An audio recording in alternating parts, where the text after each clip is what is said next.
With YouTube attacking alternative media, please consider supporting the channel via Patreon for just $1 per month. Link below. Hey, what's going on, everyone? My name is Matt Jarbo. This is $3 Theater, and I'm not gonna lie, I am super stoked. Like, super stoked to check out Ready Player One when it drops in just a couple weeks. A lot of it has to do with the fact that I'm an 80s kid, born in 82, raised on Star Wars, raised on the Goonies, raised on Big Trouble Little China, raised on RoboCop, just don't tell my mom, Bloodsport, again, don't tell my mom, and other plethora of fantastic, amazing films that came out of that decade and that still hold up to this day. Like my all-time favorite film, Raiders of the Lost Ark, and my all-time favorite Indiana Jones movie, The Temple of Doom. I know, weird, right? But still, fight me. The point is, Ready Player One is all about 80s nostalgia. The book was just bathing you nonstop, and it's just like a bukkake film of 80s nostalgia. And it's coming up a couple weeks. Spielberg directed it. He feels like the best person to tackle the product. And even though the movie looks different from the core story, because this is an adaptation, I still want to see it. However, I'm not going to lie. These Ready Player One posters are garbage. They're bad. Don't look here at the article saying the fantastic Ready Player One posters, because they're not fantastic. They are literally anything but. Let's take a look here. So you've got Ready Player One on the left and the original poster on the right. You've got the Goonies right here, man. Great poster. As an Oregon-born kid, trust me, the Goonies was my damn life. I've made special pilgrimages to Astoria. You know, did about 1.5 years ago as the last time. Still loved it. And then you see here that they remade it, and it just looks lame. Here you can see that it's painted. The original poster looks painted. It looks engaging. You kind of know what you're going to expect. Here it just looks like more of the same, but it just sterile, lifeless. It doesn't have any bit of. I think part of that is because of the avatars. The avatars of the characters in the Oasis, Parzival, Artemis, so on and so forth. They just don't do it for me. I think that's a big part of it, and I think that's one of the reasons why people aren't liking it, is because the avatar, the mocap that they're using, just in the trailers, hasn't looked very good. And I've had trouble, I think, acknowledging that as a whole, but still, it just didn't look very good at all. Now you see here we got the remake of the Bullet. Right, this one's okay because it's simple, it's to the point, right? He's got the Dodge Challenger right there, or the Dodge Charger, I think, and then here you got the DeLorean from Back to the Future, and it works out. It works out. Like this one's okay. This one's not as bad, right? You get down here to Risky Business. You know, I mean, again, not as bad because it's kind of a less is more sort of thing. Whereas the Goonies felt like they were trying too hard. This one is just trying to copy Tom Cruise to an extent. Again, with the DeLorean, you know, that works out okay. You got the Labyrinth one. I mean, it looks all right, I guess. And out of all the ones so far, if I had to get one Ready Player One poster, it probably would be this one, because I do like the overall design of it. But still, the Jim Henson Labyrinth, you're never going to top that. Like, again, you're just never going to top Labyrinth.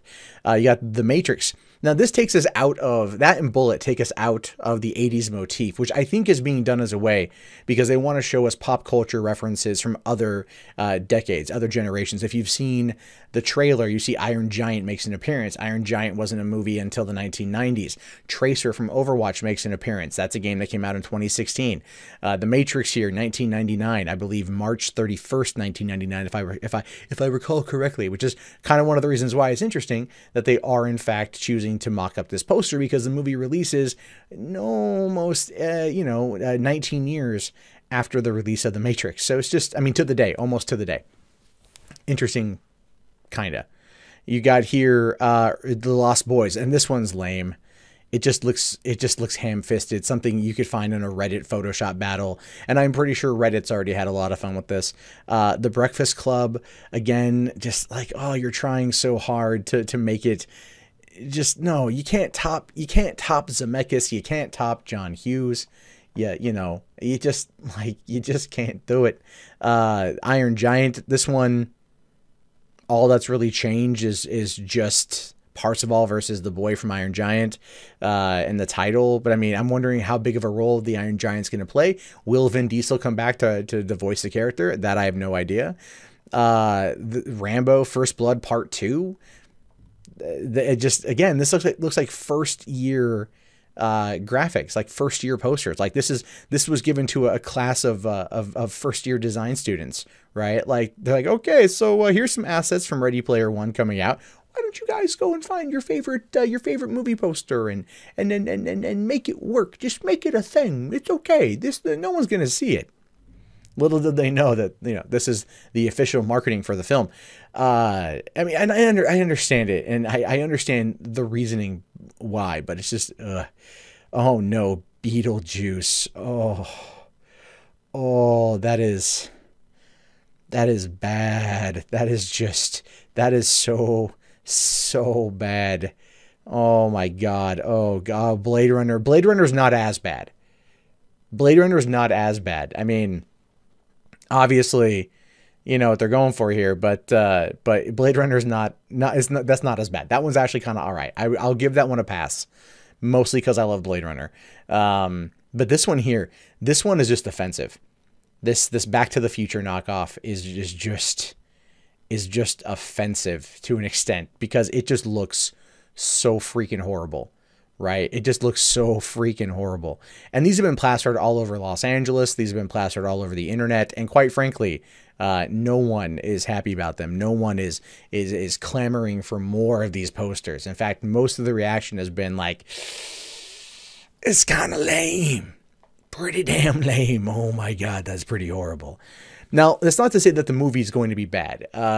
You know, here it is, the 7th of the month. We've got 3 weeks to go, and I have not heard any kind of reactions. Like, there hasn't been an early screening talking about that. There hasn't been a lot of hype leading up to it. I haven't seen Spielberg go on the talk shows yet. I haven't seen Tyler Sheridan go into the talk shows or the other people from the movie going around. And I know that they're going to wait till maybe it gets a little bit closer.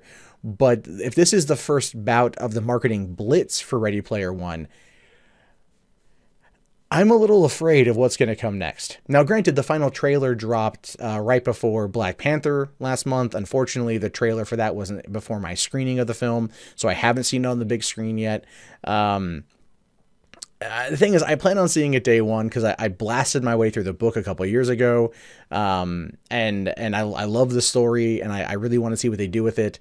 And I want Spielberg to return to form is ultimately what I want. Because this story is like tailor-made for Amblin Entertainment. Tailor-made for it. It was written as a giant love letter, you know, but it's starting to kind of come across like this isn't as much a love letter to the 80s as it is a weird stalker that sends you, you know, vials of their semen. That's kind of what it comes across as. I just hope that I'm wrong. Honestly. 100% hope that I am just dead wrong in this case, that the movie actually turns out to be okay. But I don't know if we'll ever find that. I don't know if I'll be right. But I want to know what you guys think about this. Let me know in the comments below. Do you like the posters? Do you hate the posters? Are you kind of iffy on the posters? If so, which one? Got to let me know that one. Also, if you guys want to win a copy of Justice League on Blu-ray, which I'm kind of surprised this particular movie didn't rip that one off too. Or at least rip off Batman. That makes sense. Be sure to subscribe to the channel and comment below. I'm giving it away on March 10th, so check the community tab on the front page for the announcement on that one. And if you guys, you know, just want to see more from me, you can do so right now.